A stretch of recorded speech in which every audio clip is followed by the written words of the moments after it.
નમસ્કાર મિત્રો, સ્વાગત છે તમારું એચએનજીયુ સ્ટડી પોઈન્ટ યુટ્યુબ ચેનલના એક નવા વિડીયોમાં. પોસ્ટ ઓફિસમાં વર્ષની સૌથી મોટી ભરતી ગ્રામીણ ડાક સેવકની જે જાહેર કરવામાં આવી હતી એના માટે ઓનલાઈન ફોર્મ ભરવાની પ્રક્રિયા જે છે એ પૂરી થઈ ગઈ છે.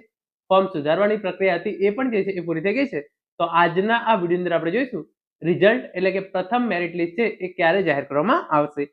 ગ્રામીણ ડાક સેવક ભરતી અંતર્ગત 6 થી 7 જે છે એ મેરિટ લિસ્ટ જાહેર કરવામાં આવતા હોય છે. તો જે પહેલું મેરિટ લિસ્ટ છે એ ક્યારે જાહેર કરવામાં આવશે, અંદાજિત કટ ઓફ જે છે એ કેટેગરી વાઇઝ કેટલું રહેશે, એટલે કે તમે જનરલ કેટેગરીના સ્ટુડન્ટ હોય, ઓબીસી, ઈડબ્લ્યુએસ, એસસી, એસટી કે દિવ્યાંગ ઉમેદવાર હોય, કટ ઓફ કેટલું રહી શકે છે એની સંપૂર્ણ ચર્ચા આપણે આજના આ વિડીયોની અંદર કરવાના છીએ. તો હવે શરૂ કરીએ આજનો આ વિડીયો. તો તમે જોઈ શકો છો પોસ્ટ ઓફિસમાં સૌથી મોટી ભરતી 2024 કુલ 28,740 જગ્યાઓ માટે જે છે એ આ ભરતીની જાહેરાત કરવામાં આવેલી છે. રિઝલ્ટ ક્યારે જાહેર કરવામાં આવશે, ગ્રામીણ ડાક સેવકની આ ભરતી છે, અંદાજિત કટ ઓફ જે છે એ કેટલું રહેશે અને 6 થી 7 જે છે એ મેરિટ લિસ્ટ જાહેર થવાના છે. તો પહેલા મેરિટ લિસ્ટની અંદર અથવા તો બીજા મેરિટ લિસ્ટની અંદર તમારું નામ ના આવે તો તમારે ચિંતા કરવાની જરૂર નથી. પાંચમા, છઠ્ઠા કે સાતમા મેરિટ લિસ્ટની અંદર જે છે એ તમારે ઓછા ટકા હોય તો પણ જે છે એ તમારું નામ આવી શકે છે. તો સૌપ્રથમ તમે અહીંયા જે છે એ એક ટેબલ છે એને જોઈ લો. એના પછી જે છે કટ ઓફ કેટલું રહેશે એ તમને હું જણાવવા માંગુ છું. આ જે છે એ ડેટા વર્ષ 2025 ની ભરતી જે છે એ આવી હતી એનો છે અને એની અંદર જે છે એ 21,000 પ્લસ જે છે એ જગ્યાઓ માટે ભરતીની જાહેરાત આવી હતી. તો એની અંદર ગુજરાત રાજ્યની અંદર જે એસસી કેટેગરીની અંદર જેનું સિલેક્શન થયું હોય એવા હાઈએસ્ટ માર્ક્સ વાળા કેટલા, તો 100% માર્ક્સ હતા અને જે છે એ 85.6% જેને જે છે એ સૌથી ઓછા માર્ક્સ હતા એનું પણ જે છે એ ગઈ ભરતીની અંદર સિલેક્શન થયું હતું. જનરલ કેટેગરીની અંદર જેને 100% માર્ક્સ હતા એનું જે છે એક સિલેક્શન થયું હતું અને જનરલ કેટેગરીની અંદર 88% માર્ક્સ આવેલ હોય ત્યાં સુધી જે છે એ સિલેક્શન થયું હતું. ઈડબ્લ્યુએસ કેટેગરીની અંદર 99.8 થી 88.4% સુધી જે છે એ સિલેક્શન થયું હતું.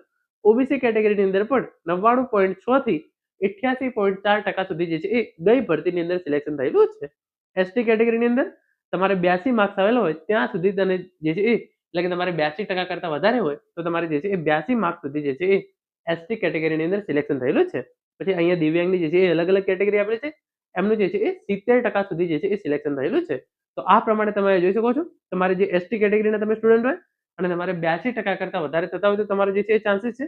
OBC category 88.4, EWS category 88.4, general category 88% અને જે છે એ એસસી કેટેગરી 85.6% તમારે જે છે એ થતા હોય તો તમારું જે છે એ સિલેક્શન થાય એવા ચાન્સીસ છે. ગઈ ભરતી હતી એની અંદર જે છે એ પહેલું મેરિટ અને બીજું મેરિટ લિસ્ટની અંદર જે છે એ એના આધારે આ જે છે એ માર્ક્સ મેં તમને કહ્યા છે. ત્રીજા, ચોથા, પાંચમા અને છઠ્ઠા અથવા તો સાતમા મેરિટ લિસ્ટની અંદર આના કરતા પણ ઓછા ટકાવાળા વિદ્યાર્થીઓનું જે છે એ પોસ્ટ ઓફિસ ભરતીની અંદર સિલેક્શન થયેલું છે. તો તમારે આના કરતા પણ ઓછા ટકા હોય તો તમારે ચિંતા કરવાની જરૂર નથી. ત્રીજું, ચોથું, પાંચમું, છઠ્ઠું કે સાતમા મેરિટ લિસ્ટની અંદર તમારું સિલેક્શન જે છે એ થઈ શકે છે.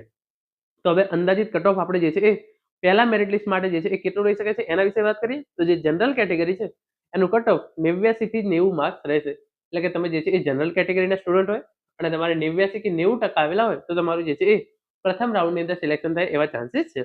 તમે ઓબીસી કેટેગરીના હોય તો પણ તમારે જે છે એ 89 થી 90% જેટલા માર્ક્સ જે છે એ લાવવા પડશે તો તમારું જે છે એ સિલેક્શન થશે. અહીંયા જે છે એ જિલ્લા વાઇઝ અલગ અલગ હોય છે.